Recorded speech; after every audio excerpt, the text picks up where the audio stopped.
Gracias, Señor, te damos por este glorioso sábado.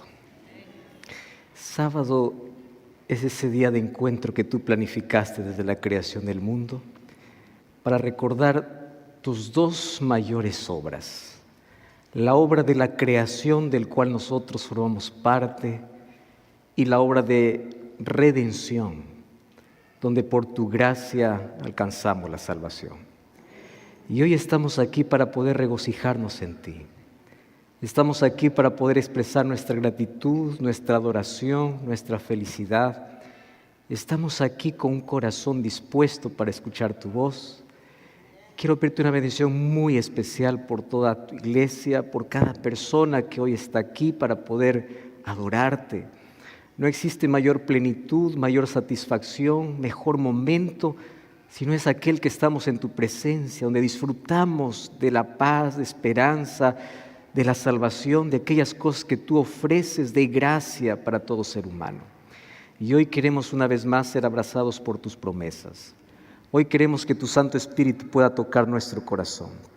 Hoy queremos que tu presencia aquí al estar con nosotros pueda ser disfrutada y que hoy podamos vibrar de alegría, nuestro corazón pueda palpitar de emoción, porque vamos a hablar de ese grande encuentro donde muy pronto estaremos contigo. Y no solamente estaremos un sábado, sino todos los sábados de la eternidad a tu lado. Y queremos estar preparados para ese día. Mientras tanto, alivia nuestro dolor, danos fuerzas para continuar luchando. Levántanos si alguien está caído. Restáuranos, perdónanos, danos una nueva historia y sobre todo, Señor, que cada día podamos vivir haciendo tu voluntad. Háblanos por medio de tu palabra, te suplicamos en el nombre de Jesús. Amén. Amén.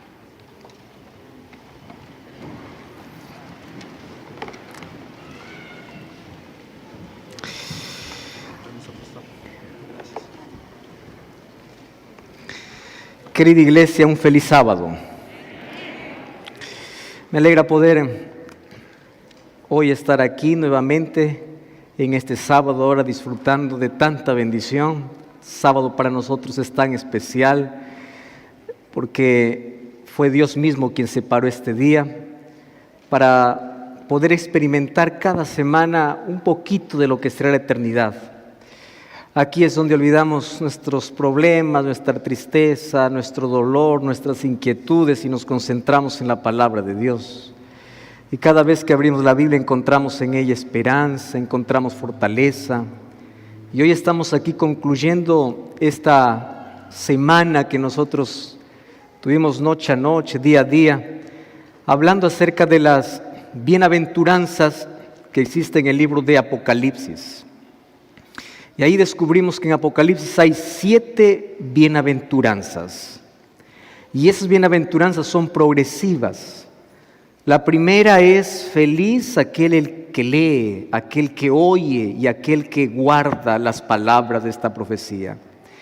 Pero luego aparecen otras bienaventuranzas. Y la última bienaventuranza que vimos anoche, bienaventurados los que lavan sus ropas en la sangre del Cordero. Feliz es la persona que se sumerge en la gracia de Cristo. Feliz es aquel que después de tanta inmundicia y de tanta suciedad en la vida, feliz es aquel que no importa los hábitos que pueda tener, un día tiene un encuentro con Jesús y ese encuentro es transformador. Y la sangre de Jesús tiene poder para restaurar cualquier vida, tiene poder para a lo más sucio poder emblanquecerlo, poder limpiarlo. Y yo quiero hoy hacerles recordar un asunto interesante. Dios tiene poder para hacer lo imposible. Sin embargo, los seres humanos somos los que a veces limitamos su poder.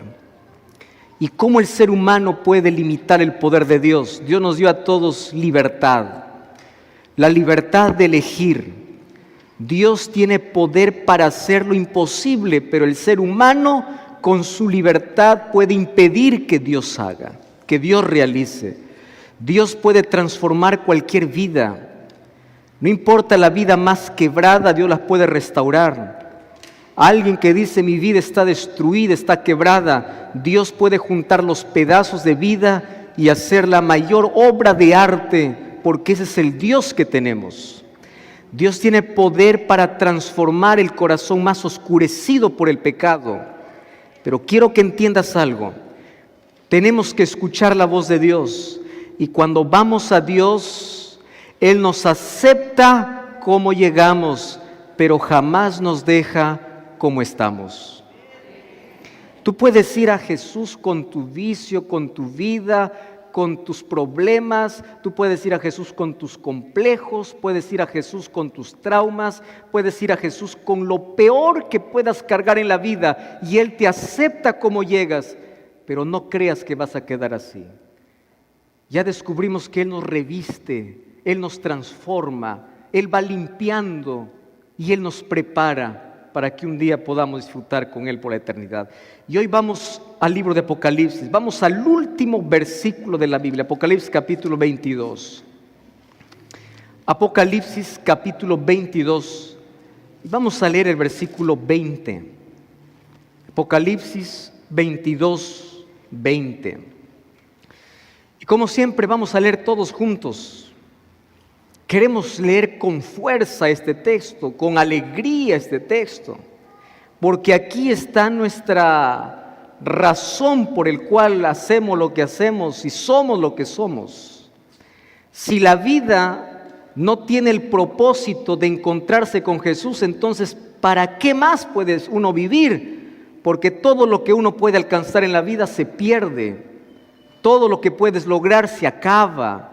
Las mejores cosas de la vida se quiebran, las cosas tienen fecha de vencimiento, todas las cosas pueden acabarse, pero si algo que nunca se acaba es tu fe y tu esperanza en que Jesús vendrá para hacer nuevas todas las cosas. Y el versículo 20 vamos a leerlo todos juntos y dice así: el que da testimonio de estas cosas dice, ciertamente vengo en breve. Muy bien, yo voy a leer hasta ahí y ustedes van a terminar el texto, pero lo van a hacer con toda fuerza y con toda convicción. Yo voy a leer la primera parte. El que da testimonio de estas cosas dice, ciertamente vengo en breve. Qué lindo.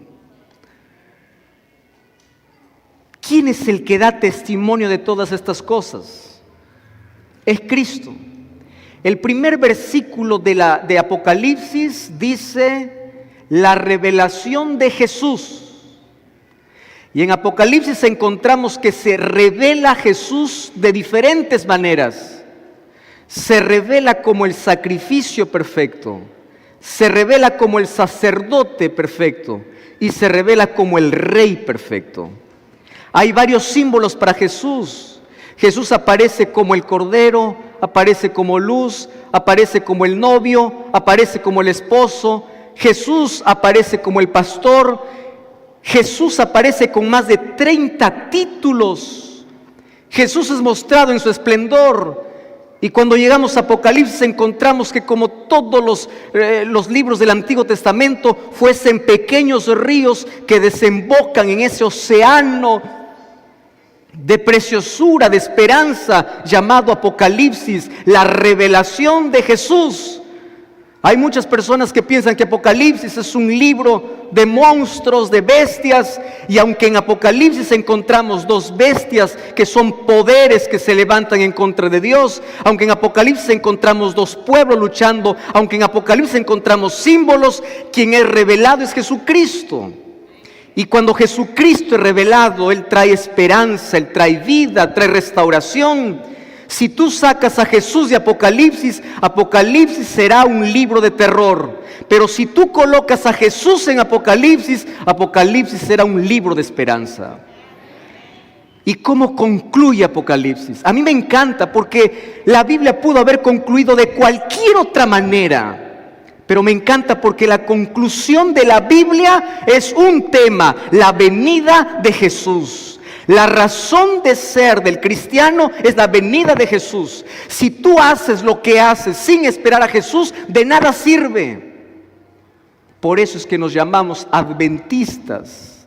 Y yo te invito a ti en el nombre de Dios a ser un adventista. ¿Y qué, pastor? ¿Y qué significa adventista? Yo no escuché ese término. Adventista significa aquel que vive esperando a Jesús todos los días de su vida.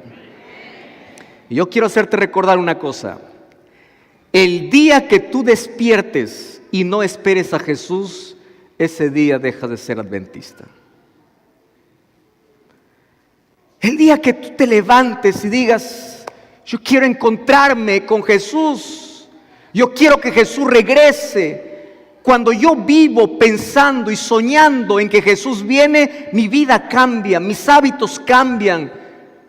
Todo porque tengo una razón, tengo una dirección, tengo un camino, yo sé a dónde estoy yendo. Y Juan, después que recibió toda la revelación, vio el conflicto, vio el pueblo de Dios sufriendo, vio que parece el mal ganaba, pero ahí aparece Jesús como el guerrero, como el victorioso, como el vencedor. Aquí aparece Jesús para colocar punto final a la historia. Y cuando Juan quiere cerrar el libro, él no estaba pensando que la Biblia se iba a cerrar con su libro. Pero mira cómo el Espíritu Santo guió para que la Biblia pueda cerrarse con la revelación que dio a Juan allí en la isla de Patmos. Y él, cuando quiere concluir, Juan pudo haber escrito cualquier otra cosa, pero él quiere dejar un asunto claro en tu mente, y el asunto es: Jesús vuelve. No quiero que olvides que Él vuelve. Y Él dice, el que da testimonio de estas cosas, dice, ciertamente vengo en breve. Y Él se emociona y dice, amén, sí, ven Señor Jesús. Y yo les hago la pregunta, ¿cuál es la última palabra que aparece en Apocalipsis? La gracia de Jesús esté con vosotros. Y termina la Biblia diciendo, amén. Dos cosas: Jesús vuelve. Y mientras Él no viene, la gracia del Señor te sustenta. Que la gracia de Jesús sea con todos. Y acabó. Eso es todo lo que necesitamos. Porque por gracia somos salvos. No por lo que hagamos, no por los títulos que acumulemos, por el dinero, por las obras buenas. Somos salvos únicamente por la gracia. Nuestro derecho a entrar al reino de los cielos no será nuestra bondad, no será nuestra obediencia. Aunque la obediencia es un fruto de nuestro amor, nuestro derecho para entrar al cielo es la gracia del Señor. Y el tema de la venida de Jesús es el tema principal. Tanto así que Apocalipsis 1 comienza diciendo, he aquí Él viene en las nubes y todo ojo lo verá. ¿Y ustedes saben cómo termina ese texto? Ese texto termina así, sí, amén. Y uno dice, ¿por qué dice primero sí y después amén? Es que ahí Juan está escribiendo en dos idiomas. Está escribiendo en griego y en hebreo. Sí lo escribe en griego, naí. Amén lo escribe en hebreo. Amén es una palabra hebrea. Y amén, ¿qué cosa significa? Sí realmente viene. O sea, no existe probabilidad. Esta es una realidad. Jesús viene. Sí viene. El último tema que quiere tocar es, ¿para qué viene?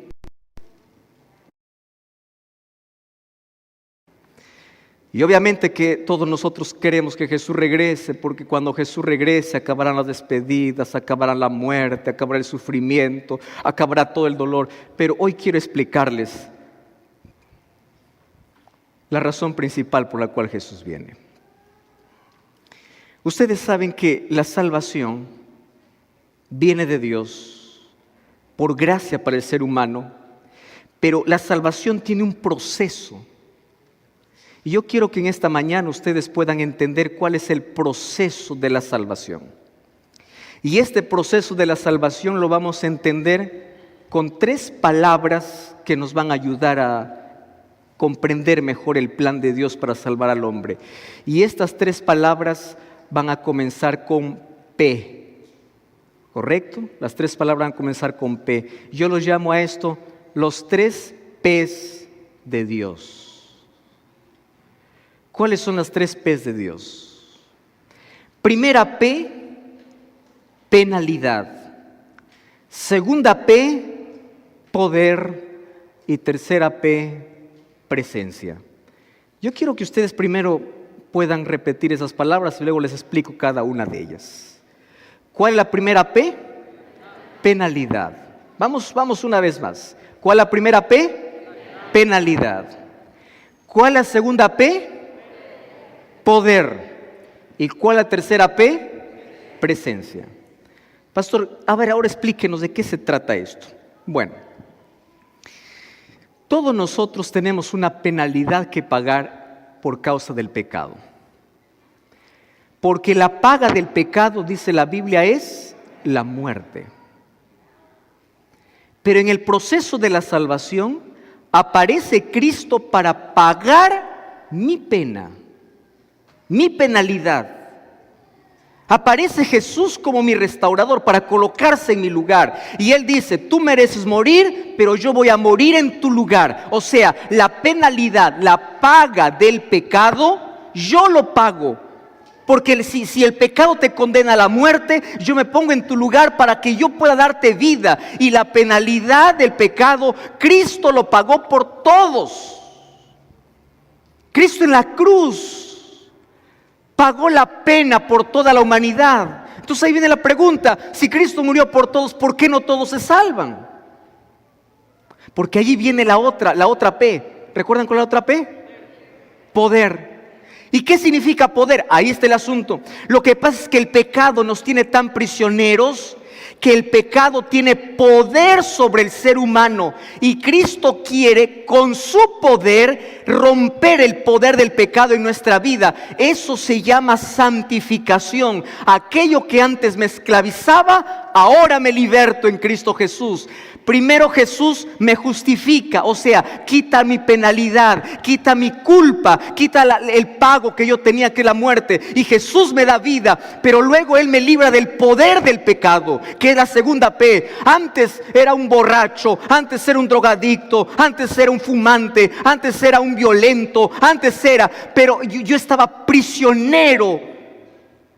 Ustedes han experimentado, yo tantos mensajes recibí, todos lo experimentamos en la vida. Pastor, yo no puedo vencer este pecado. He luchado, he caído, he caído. Pastor, no se puede. Pecado tiene poder, estoy atrapado. No puedo, tengo buenas intenciones. ¿Cuánto dura? Una semana, de ahí vuelvo a caer. Ese cuando caminas con Cristo, en la medida que caminas con Cristo, Él te liberta del poder del pecado. Él te liberta de las cadenas del pecado, porque el poder de Dios es mayor que cualquier poder del enemigo. Pero ahí viene la tercera P. Y la tercera P se llama presencia. Hasta que Jesús venga, el pecado todavía no está destruido.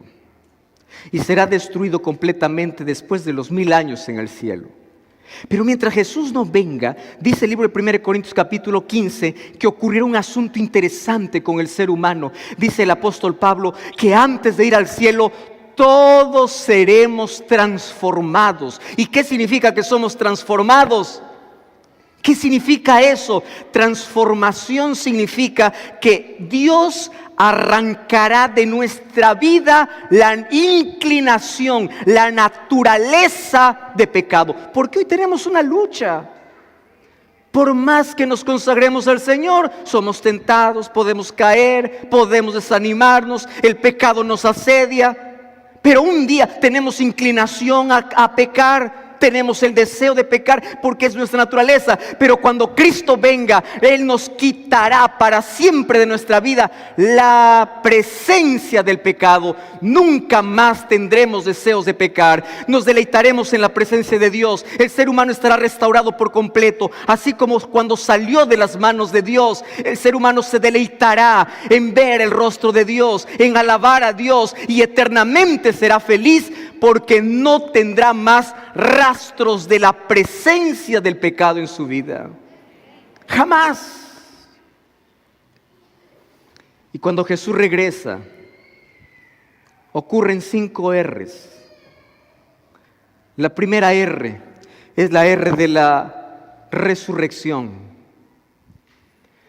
Todos nosotros estamos esperando el día que Jesús vuelva para encontrarnos con alguien a quien amamos y ya no está con nosotros. Todos nosotros. Yo no sé si alguien recién perdió algún ser querido. El dolor es inexplicable. No hay palabras que puedan ayudarte. Apenas la presencia de alguien puede consolarte un poco y las promesas de Dios. Pero soñamos aquel día cuando las tumbas se abran y los muertos en Cristo resuciten. Y cuando los muertos en Cristo resuciten, los muertos resucitarán ya glorificados. ¿Qué significa? Si yo perdí a mi padre sin una pierna, él ya resucitará con las dos piernas completas.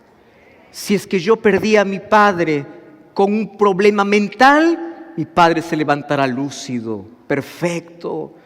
Si es que alguien se perdió en el mar y allí los tiburones probablemente devoraron aquella carne y uno dice, ¿cómo va a ocurrir la resurrección allí? Dios tiene poder para poder nuevamente juntar aquel polvo, levantar aquellos pedazos esparcidos, juntar, porque no hay nada imposible para su poder. Pero los que murieron en Cristo resucitarán glorificados, y los que vivimos, dice Pablo, seremos transformados. Y ahí ocurre la segunda R, la R del reencuentro. ¿Ustedes se imaginan? ¿Y cómo ocurrirá ese reencuentro?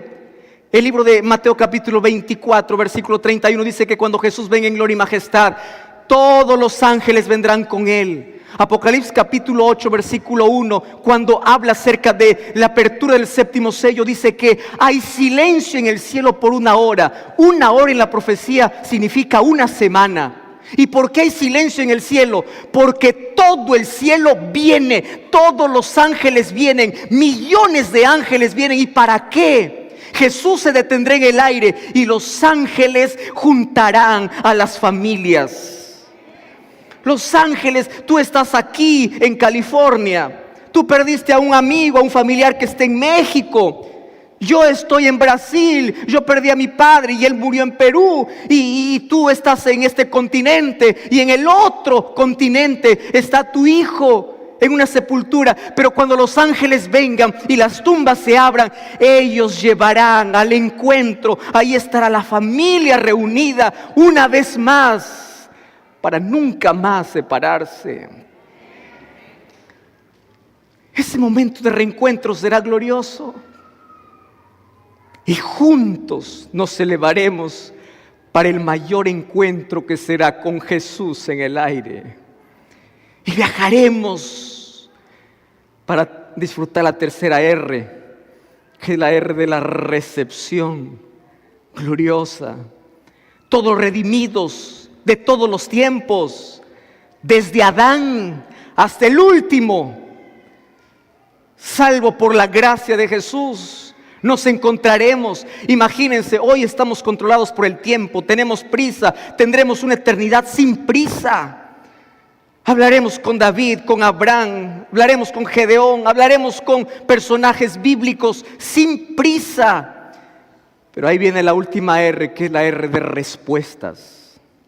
Porque durante esos 1000 años Dios nos explicará el cómo y el porqué de tantas cosas que nosotros vivimos aquí.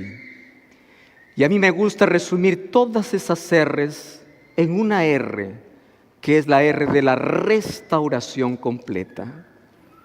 Todo lo que el pecado nos robó, Cristo nos devolverá. Todo lo que el diablo provocó, Cristo nos restaurará. Este mundo degradado será restaurado completamente. Y miren todo lo que el pecado nos robó. El pecado nos robó el privilegio de tener el árbol de la vida. Y en Apocalipsis dice que los redimidos tendrán acceso al árbol de la vida. El pecado nos sentenció a la muerte. Y Apocalipsis 1:18 dice: yo tengo las llaves del Hades. Yo tengo las llaves de la sepultura. Yo vencí a la muerte, yo traje vida. El pecado nos robó el dominio sobre los animales. Y cuando todo sea restaurado, volveremos a tener dominio. El pecado nos robó las vestiduras que el Señor nos dejó, pero ahora estaremos vestidos una vez más por la gracia de Jesucristo. El pecado nos expulsó de la presencia de Dios, pero ahora estaremos para siempre con Dios. El pecado nos robó tanto, nos hizo sufrir tanto, pero finalmente Cristo se presenta como el restaurador de todas las cosas. Y si tú quieres disfrutar de esa restauración final, tú hoy tienes que permitir que primero restaure tu vida, ahora. Me encanta hablar de ese Jesús restaurador. Y ahora aparece el que da testimonio de estas cosas, dice: vengo en breve. Ustedes sabían que en Apocalipsis 22, 3 veces se repite la palabra vengo en breve. En el versículo 7 dice: he aquí, vengo pronto. En el versículo 12 dice: he aquí, vengo pronto. Y en el versículo 20 dice: vengo en breve. ¿Por qué tanto énfasis en la venida de Jesús? Déjenme explicarles por qué ese énfasis en la venida de Jesús. Porque cuando Él venga, aunque Él dio su vida por todos, no todos irán con Él. Y la Biblia dice que después de que Jesús regrese, llevará a los redimidos al cielo por 1000 años. Y algo curioso ocurre después de los 1000 años. Después de los 1000 años, Jesús vuelve con la nueva Jerusalén y con todos redimidos nuevamente a la tierra. Yo voy a pedir que, si puedan colocar ahí una imagen para poder explicar un poquito mejor. Y saben, cuando Jesús regrese una vez más, la Biblia dice que habrá una segunda resurrección. Y esta es la resurrección de los impíos. Aquellos que no resucitaron cuando Jesús volvió por segunda vez, resucitarán después de los 1000 años que los redimidos pasaron en el cielo. Y yo quiero que tú puedas ver esta imagen que está aquí en la pantalla. Y quiero que puedas fijarte en algunos detalles. Dice Apocalipsis que aquellos que están perdidos son como la arena del mar. Millones y millones y millones de personas. ¿Y cuántos están en la santa ciudad? Solo un poco. La pregunta es, ¿qué merecieron para estar dentro? Nada. Solo hicieron una cosa: se aferraron a Cristo antes que al pecado. Aceptaron la gracia de Jesús. Eso es todo. Ahora, los millones que están afuera y los pocos que están adentro se verán por última vez y nunca más se verán. Y esta imagen tiene un resumen para mi vida. ¿Saben cuál es el resumen? La pregunta es: ¿dónde estoy? ¿Dentro o fuera? No hay una tercera opción. ¿Dónde estoy? ¿Dentro o fuera? ¿Quién me garantiza estar dentro? Jesús. La pregunta: ¿ya entregué mi vida a Jesús? ¿Yo estoy viviendo con Él? ¿Quiénes estarán afuera? Aquellos que tuvieron las mismas oportunidades, pero rechazaron la gracia de Jesús. Yo imagino ahí afuera a Judas mirando a los 11 discípulos dentro de la ciudad, y los 11 están allí al lado de Jesús, y Judas está afuera. Y mira y dice: yo pude estar adentro, pero estoy afuera. ¿Por qué? Porque un pecado lo alejó de Dios. Y en el nombre de Dios te digo: el pecado no tiene poder para alejarte de la salvación, a menos que tú rechaces la gracia de Jesús. Nadie se perderá por haber pecado. La gente se perderá por haber rechazado la gracia de Jesucristo. Nadie se perderá por haber caído. Nadie se perderá por ser un miserable pecador. La gente se perderá por haber rechazado las oportunidades que Dios le dio para salvarse, la gracia que Dios extendió.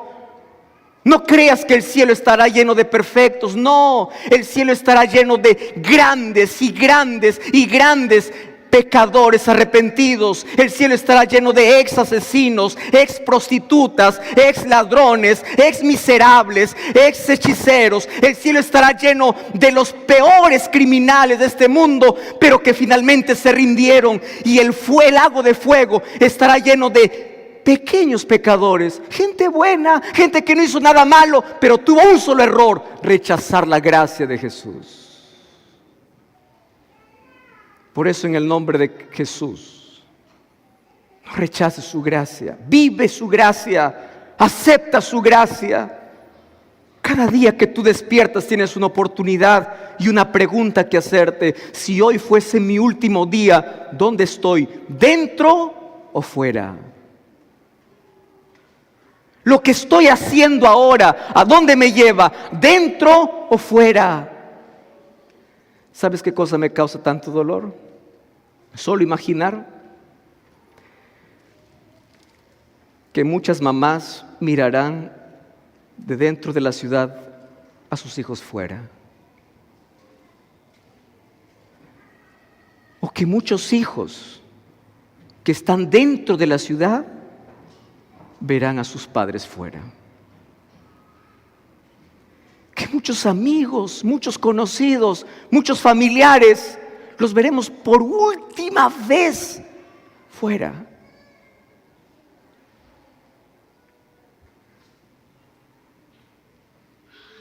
Porque después de ese encuentro, nunca más veremos a nadie más.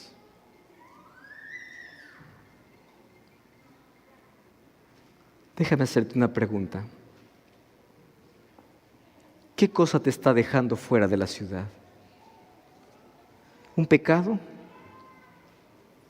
¿Qué cosa te está dejando fuera? ¿Un vicio? ¿Qué cosa te está dejando fuera? ¿Una excusa? Porque estás postergando y postergando una decisión. ¿Qué cosa te está dejando fuera? Por eso es que la invitación es: yo vengo en breve. Prepárate. Porque después que ocurre esa escena, dice la Biblia que descenderá fuego y azufre del cielo para acabar para siempre con el pecado. Y Malaquías capítulo 4 versículo 1 dice que del pecado no quedará ni raíz ni rama. ¿Tú sabes para quién fue preparado el fuego? No fue preparado para el ser humano. El fuego fue preparado, dice Mateo 25, para el diablo y sus ángeles. Entonces la pregunta es: ¿por qué muchos seres humanos participarán del fuego?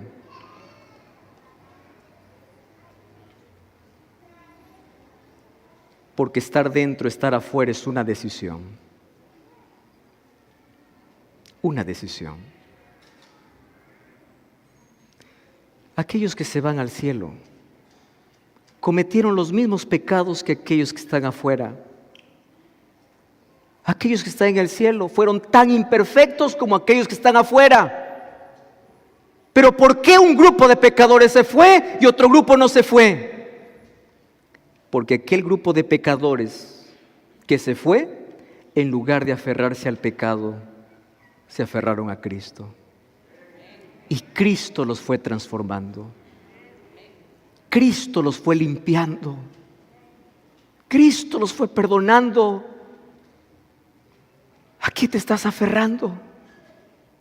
¿Dónde está aferrada tu vida? ¿Cuál es el centro de tu vida? ¿Es la gracia de Cristo? ¿Es Jesús? Mis queridos, la vida es corta, muy corta, pero es suficiente para hacer tres cosas: amar, servir y decidir dónde vamos a estar, dentro o fuera. ¿Saben qué cosa es lo que hoy me emociona.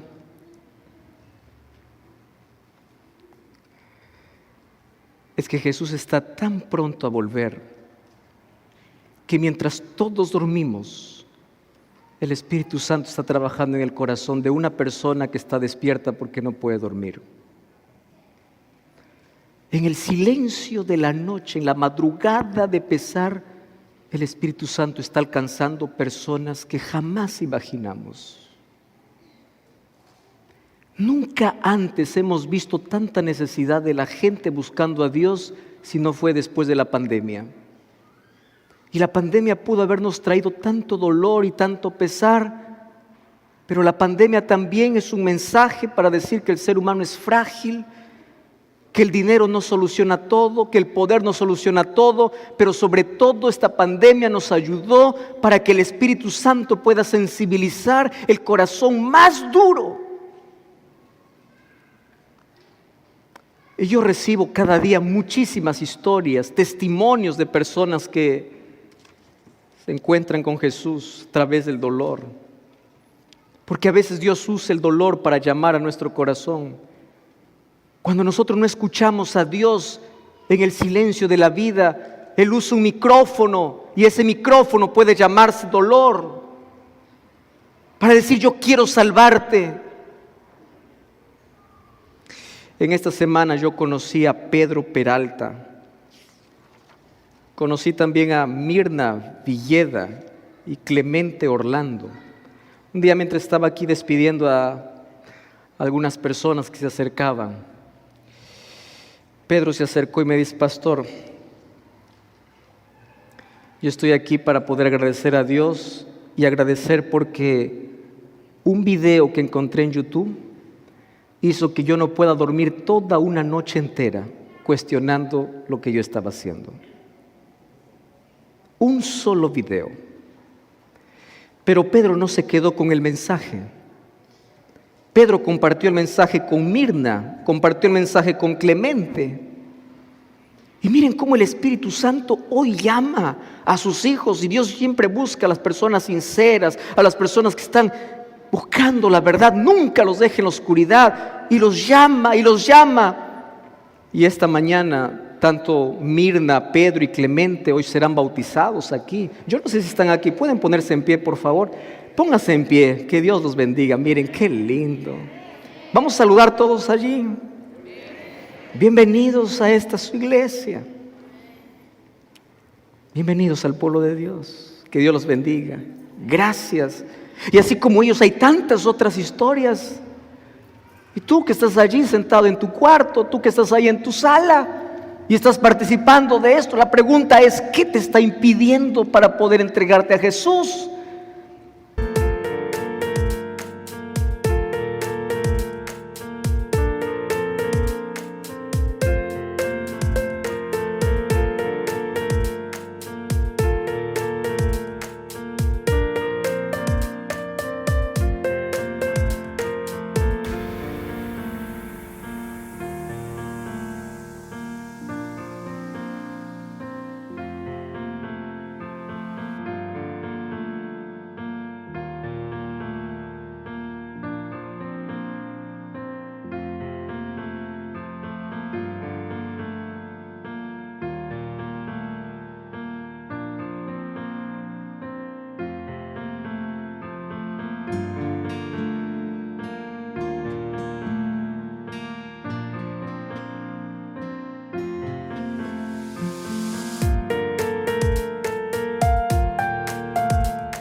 ¿Cuántas oportunidades ya has tenido en la vida?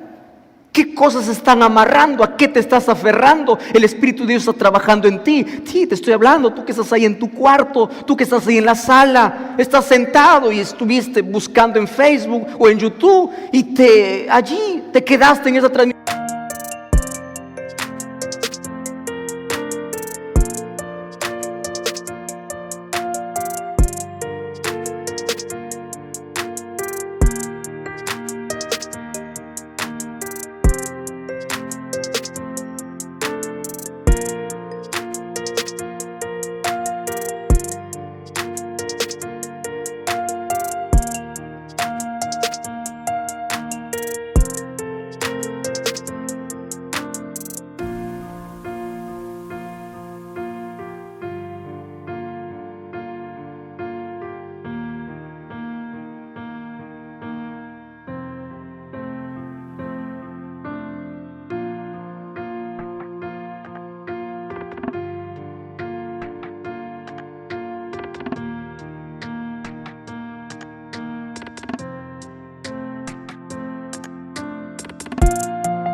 misión, el Espíritu Santo también está trabajando en ti y te está buscando a ti y quiere restaurar tu vida.